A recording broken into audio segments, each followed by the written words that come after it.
भर में लोगों से कहना चाहता हूं, कम मेक इन इंडिया।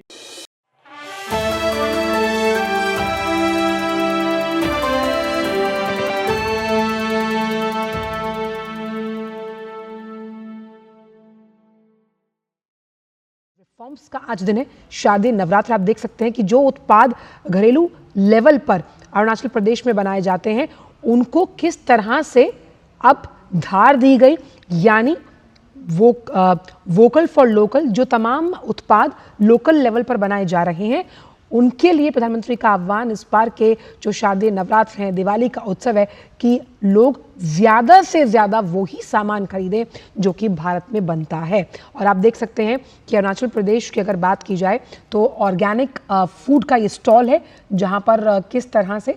आप उस पर्टिकुलर राज्य की जो स्वदेशीकरण की भूमिका है वो अदा होते हुए देखते हैं। प्रधानमंत्री का अरुणाचल प्रदेश का ये दौरा है और ख़ास तौर पर हम छोटे एग्रो इंडस्ट्रीज़ की बात करते हैं। आप देखिए कैसे ये बांस की टोकरियां एक अलग ही आकर्षक दृश्य पेश करती हुई जहां स्वदेशीकरण को हम बढ़ावा दे रहे हैं। यहाँ पर जो जैकेट है उस पर कलाकारी अंकित है और ये कलाकारी जो अंकित की गई है ये अरुणाचल प्रदेश के उस राज्य की सभ्यता को दिखाती हुई नजर आती है। तो प्रधानमंत्री ने ईटानगर में बचत उत्सव के दौरान जो वहां के दुकानदार हैं उन वेंडर से बात की। आप देख सकते हैं ये तमाम उत्पाद जो अरुणाचल प्रदेश की संस्कृति सभ्यता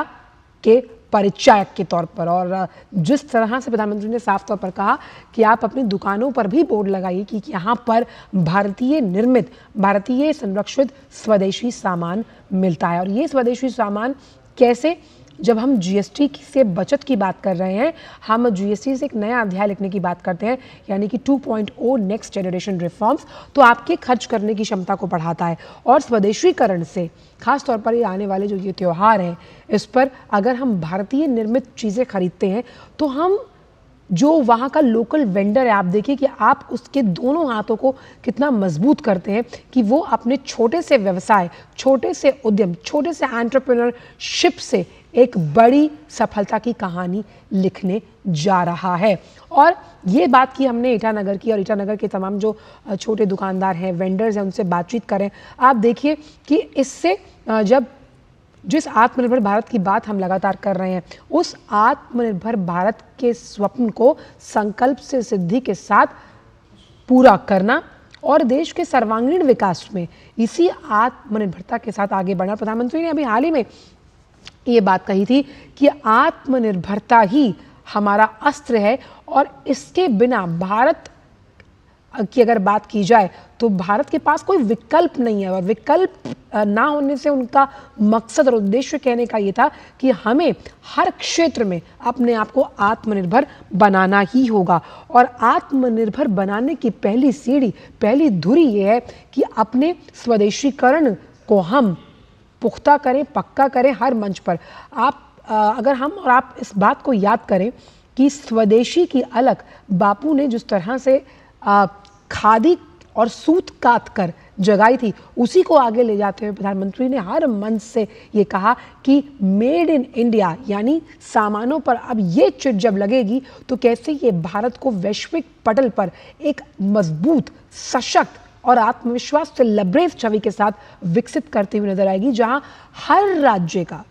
अगर जो दुकानदार है, जो वेंडर है, छोटा उद्यमी है, एंटरप्रेन्योर है, वो कैसे अपने राज्य की जो प्रचुर संपदा है, हर राज्य के पास अपनी एक अनोखी ताकत होती है, उस ताकत को कैसे व्यवसाय की ऊर्जा देते हुए आगे लेकर जाएंगे वहाँ के लोग, ये हम देखेंगे। हम बैम्बू की यहाँ पर बात कर रहे हैं, यहाँ पर निर्मित जैकेट्स को आप देख पा रहे हैं। ऑर्गेनिक सामानों को अब खाली आप अरुणाचल प्रदेश में नहीं बल्कि हर जगह पाएंगे। और इसीलिए आप देखिए जब ऑनलाइन प्लेटफॉर्म्स पर हम कई बार कुछ उत्पाद खरीदते हैं,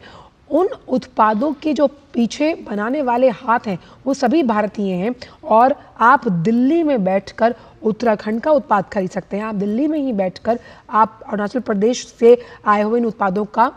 स्वाद ले सकते हैं। और कैसे हर हाथ को हुनर और हर हाथ को प्रशिक्षण के साथ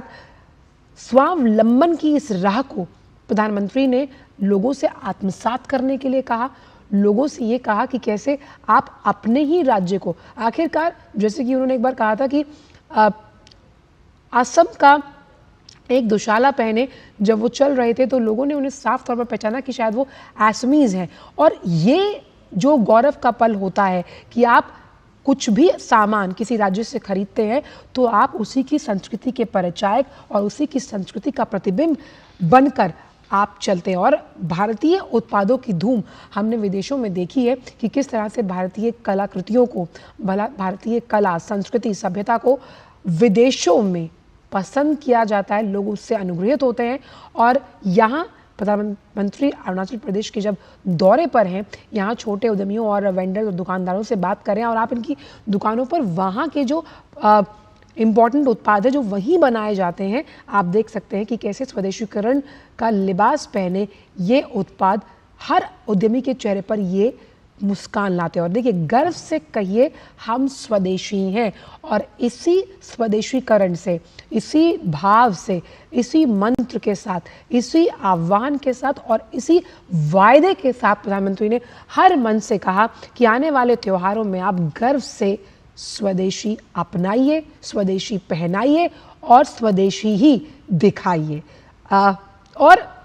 अपने देश में बने हुए उत्पादों की बात ही कुछ और होती है, क्योंकि उसका जो कॉस्ट इफेक्टिवनेस होता है, उसका मेंटेनेंस होता है, ये बहुत ज़्यादा किफ़ायत से परिपूर्ण होता है। और इस तरह के जब हम हार्ट्स को लगते हुए देखते हैं, जहाँ पर हर हाथ को हुनर तो है ही, और साथ ही साथ अब वहाँ का जो युवा है, वहाँ की जो महिलाएं हैं, उनके अंदर जो एंटरप्रेन्योरशिप की एक भावना है, नवोन्मेष की एक भावना है, साथ ही साथ अपने पैरों पर खड़ा होने के लिए स्वदेशीकरण का ये सेतु बहुत मजबूती के साथ उन्हें स्वावलंबी बना रहा है, आत्मविश्वासी बना रहा है। आप देख सकते हैं कि कैसे महिलाओं को जब आर्थिक सशक्तिकरण की धुरी माना जाता है, हम प्रधानमंत्री हमेशा महिला उन्मुखी विकास की बात करते हैं, उस लिहाज से ये विकास अगर महिला उन्मुखी है, ये विकास स्वदेशी पर टिका है, ये विकास टिका है 140 करोड़ हिंदुस्तानियों की उन आकांक्षाओं पर, उनके स्वप्न पर, जिससे हम संकल्प से सिद्धि के उस पूरे मार्ग पर प्रशस्तीकरण के साथ लगातार चलेंगे। आप देखिए, अलग अलग तरीके के वहाँ पर शॉल्स हैं और ये शॉल्स कहीं ना कहीं आपको अरुणाचल प्रदेश की उस संस्कृति की तरफ भी लेकर जाएंगे। और किसी को गिफ्टिंग पर्पस के लिए अगर हम सोचते हैं आने वाला पूरा जो त्योहारी सीज़न है, प्रधानमंत्री ने ये भी कहा कि भाई त्योहार वार अगर आप किसी को कुछ तोहफा देना चाहते हैं, उस तोहफे में अगर माँ भारती की मिट्टी की खुशबू है तो आप जाने जाते हैं सदियों तक। इसीलिए प्रधानमंत्री जब भी विदेश जाते हैं, वहाँ के राष्ट्राध्यक्षों से मिलते हैं, तो आपने देखा होगा कि वो कोई ना कोई भारतीय विरासत की धरोहर को वहाँ ज़रूर लेकर जाते हैं, ताकि वहाँ के जो लोग हैं वो भारत को हमेशा एक बहुत ही सुखद, सांस्कृतिक, सभ्यतापूर्ण और अलौकिक अनुभव के तौर पर याद रखें। और आप भी सोचिए कि अगर आप भी